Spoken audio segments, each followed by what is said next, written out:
So, one of your biggest hits. okay. Paano? Paano? Ano ang kwento?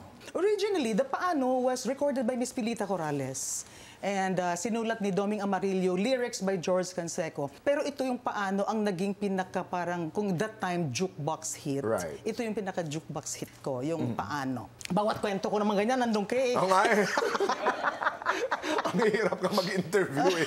Sabi ko, alam ko lahat ang kasagutan.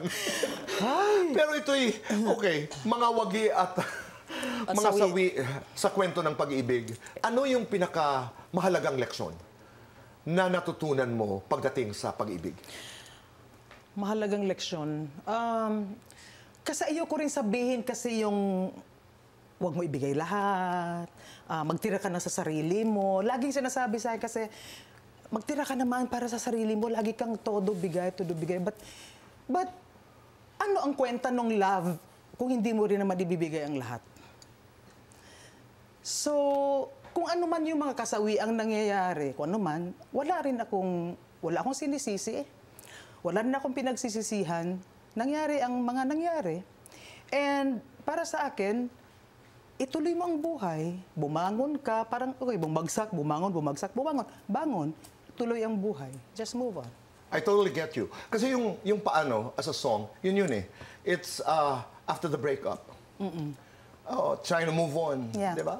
Picking up the pieces. Yeah.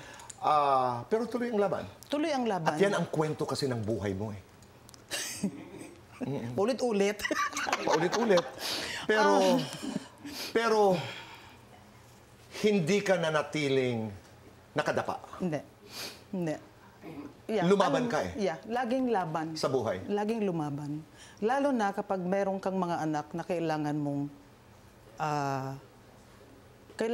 nandiyan ka, you're a pole eh. Ikaw yung pwede nilang hawakan. Oo, lalo na't mga bata pa sila, no? Kailangan mong iayos sa mga bagay, kahit na ano pa yung mga bumagsak, mga nawala, kailangan mong gumawa uli ng panibagong pillar para doon sila tutungo. Alam nila anong mangyayari, alam nila anong hahawakan nila, alam nila kung anong gagawin nila from there. Pagdating sa pag-ibig, kumusta ka ngayon? Ang pag-ibig ko na lang si Lord. Na sobra-sobra? Sobra-sobra. Kasi parang sa edad ko ito, boy, para bang tama no? Di ba? Parang kapoy na uwi. Pero kung meron kang leksyon na ibabahagi sa iyong mga anak pagdating sa mga lalaki, men, anong sasabihin mo? Sinasabi ko sa kanila, hindi yung, huwag silang padalos-dalos. Talagang laging, kasi pinagpipray mo sila, di ba? Like, of course, since I learned how to pray, that's every moment, every waking moment of your life, you pray for each one of your children, no? And alam ng anak ko yan, lagi kong pinapaalala yan na, you have to pray about it. You have to ask the Lord to... I am praying for the Lord to prepare somebody for them. Yun kasi, kung ang Diyos ang pipili, parang tingin ko wala na lang mali eh, di ba? Wag silang gumaya sa akin. Ako'y hulog lang ng hulog noon sa in love, di ba?